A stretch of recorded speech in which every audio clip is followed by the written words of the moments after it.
ദുബായിലെ lions club Kothamangalam taluk ആശുപത്രിക്ക് bed side ടേബിളുകൾ സമ്മാനിച്ചു. 30 ടേബിളുകളാണ് ആശുപത്രിക്ക് ലഭിച്ചത്. ദുബായിലെ മർഹബ ലയൺസ് ക്ലബ്ബാണ് കോതമംഗലം താലൂക്ക് ആശുപത്രിക്ക് ബെഡ് സൈഡ് ടേബിളുകൾ നിർമ്മിച്ചു നൽകിയത്. ഡീൻ കുര്യാക്കോസ് MP-യുടെ സാന്നിധ്യത്തിൽ ക്ലബ് പ്രതിനിധി ജോൺസൺ ജോർജിൽ നിന്ന് ആശുപത്രി അധികൃതർ 30 ടേബിളുകൾ ഏറ്റുവാങ്ങി.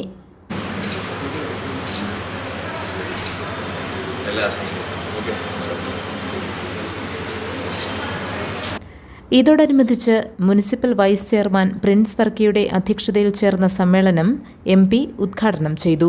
Sindhu Jijo, Mini Mathew, PM Abubakar, Sajimon Joseph, KM Koyan, doctor Sampaul തുടങ്ങിയവർ പ്രസംഗിച്ചു. നമുക്ക് ധാരാളം മൾട്ടി സ്പെഷ്യാലിറ്റി ആശുപത്രികളുണ്ട്.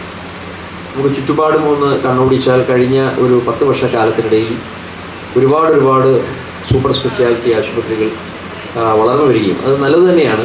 തീർച്ചയായിട്ടും നല്ല ചികിത്സ എല്ലാവർക്കും ലഭ്യമാക്കുന്നതിന് വേണ്ടി ഒരുപക്ഷേ ലോകത്തിൻ്റെ ഏത് ഭാഗത്തുമുള്ള ചികിത്സാ സൗകര്യങ്ങൾ അത് ലഭ്യമാക്കിയെടുക്കുന്നതിന് വേണ്ടിയിട്ടുള്ള ഒരു ഇടപെടൽ അത് ഏത് തരത്തിലാണെങ്കിലും സ്വകാര്യ മേഖലയുടെ ഭാഗത്തു നിന്നാണെങ്കിലും വളരെ നല്ല കാര്യം തന്നെയാണ്.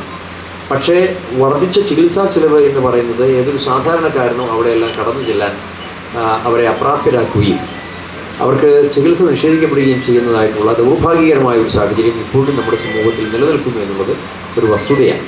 അപ്പോൾ അതിന് പരിഹാരം ഏർപ്പെടുത്തുന്നതിന് വേണ്ടി സർക്കാരുകൾ, ഇപ്പോൾ കേന്ദ്ര ഗവൺമെൻറ് ആണെങ്കിലും സംസ്ഥാന ഗവൺമെൻറ് ആണെങ്കിലും ആരോഗ്യമേഖലയ്ക്ക് പരമാവധി പരിഗണന നൽകിക്കൊണ്ട് കൂടുതൽ മെച്ചപ്പെട്ട സ്ഥിതിയിലേക്ക് ആശുപത്രികളുടെ അടിസ്ഥാന സൗകര്യങ്ങളും അതോടൊപ്പം തന്നെ ചികിത്സാ സംവിധാനങ്ങളും വർദ്ധിപ്പിക്കാൻ ഇപ്പോൾ താലൂക്ക് ആശുപത്രിയും കൂടുതൽ മെച്ചപ്പെട്ട സൗകര്യങ്ങൾ എത്രത്തോളം എത്തിപ്പെടാൻ പറ്റുമോ ആ ഒരു നിലയിലേക്ക് ഒരു മൾട്ടി സ്പെഷ്യാലിറ്റി ആശുപത്രിയുടെ സൗകര്യങ്ങൾ ഏതാണ്ട് എത്തിപ്പിടിക്കുന്ന തരത്തിലേക്ക് താലൂക്ക് ആശുപത്രികളുടെ ഗ്രേഡ് വളർത്തിയെടുക്കുന്നതിന് വേണ്ടിയിട്ടുള്ള ഒരു സാധ്യതകൾ പരമാവധി സർക്കാരുകൾ ചെയ്തിട്ടുണ്ട് എന്നുള്ളത് ഒരു വസ്തുതയാണ്.